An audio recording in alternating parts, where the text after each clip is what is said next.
Bénédicte Pesle, a French woman who was so impressed with the stage performances she saw during visits to the United States that she devoted herself to bringing the adventurous works of Merce Cunningham, Robert Wilson, and other American artists to European audiences, died on January 17 in Paris. She was 90. Her death was announced by the Culture Services Division of the French Embassy in the United States. Ms. Pesle did her work behind the scenes, eschewing labels like producer and presenter while performing a wide array of functions go-between, convincer, fundraiser and more that might in fact have fallen under those job descriptions. When pressed, she would use a humble term to characterize her role, said Denise Lucheny, who worked with her. Secrétaire d'artistes, secretary of artists. She did whatever needed to be done, Ms. Lucheny said by email. But before that, she had had the idea for it, the clear vision of how it should be done, and she had transmitted her passion and enthusiasm and convinced whoever needed to be convinced that that was the way to go. Then she did all the practical things, because nobody thought of all the things she thought of. Whatever the label, her work was not always easy.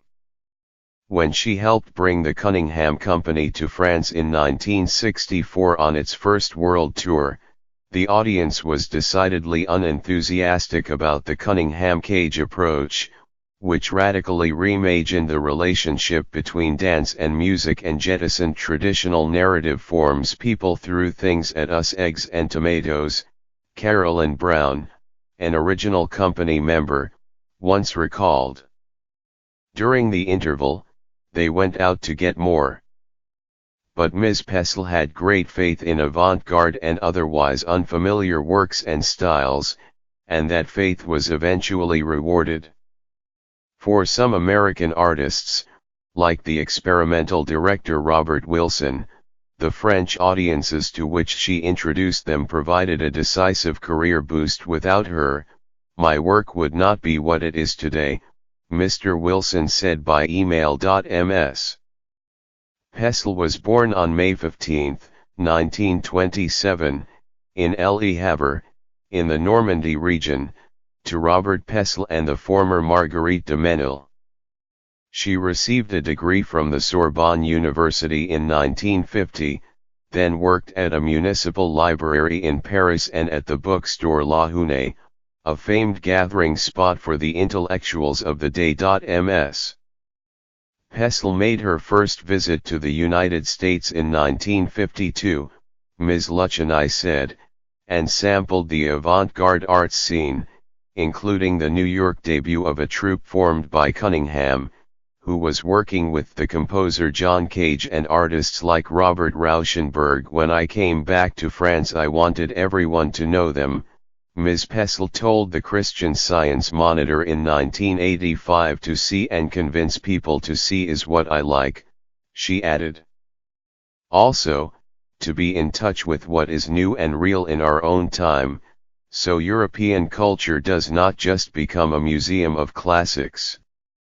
During the 1960s and into the 70s she worked out of her office at the LOLA'S gallery in Paris, where she was director, and dealt with artists like Max Ernst and René Magritte. Then, in 1971, she founded Art Service, later reconstituted as Art Service International, a non-profit focused on promoting the work of American artists in France. She likes service in the name, Ms. Lucheny said, because that's what she meant, to be at the service of art and artists. The next year she helped Michel Guy, the future culture minister of France, found the Autumn Festival, devoted to contemporary arts of all sorts. The first festival introduced Mr. Wilson's 24-hour opera comique. That was typical of the ambitious projects Ms. Pesle embraced. In a tribute posted on his website, Mr. Wilson recalled another. She went with me in 1973 to ask Michel Guy to commission Philip Glass and myself to create Einstein on the Beach, a 5-hour opera, he wrote. The piece had its premiere in 1976 in Avignon, France. She was capable of envisioning large-scale works and thinking over long periods of time, Mr. Wilson wrote. She had the best critical eye I ever met. Other artists who benefited from her efforts included the composer Meredith Monk, the playwright and director Richard Foreman, and the choreographers Tricia Brown, Douglas Dunn and Viola Farber. Artists and productions she helped bring to France often went on to festivals elsewhere in Europe. Ms. Pesle, who leaves no immediate survivors, once described her role when she found an artist whom she thought deserved European exposure. "We're the catalyst that starts the reaction," she said. "We gather all the elements: producers, agents, theaters, managements. We try to convince them that this artist is the one they should bring." If getting attention for artists she admired was her passion, she wanted none for herself. She was always direct and modest and worked behind the scenes, Mr. Wilson wrote. Often no one knew that she had been involved. Ms. Pesle was confident in her choices but also understood that important innovations can take time to be appreciated. Ms. Luciani said she had another sense of time vis-a-vis the arts, and maybe vis-a-vis life in general, she said. She was not into instant successes, flashes in pans. She obviously could spot unique talents that would last and change things radically.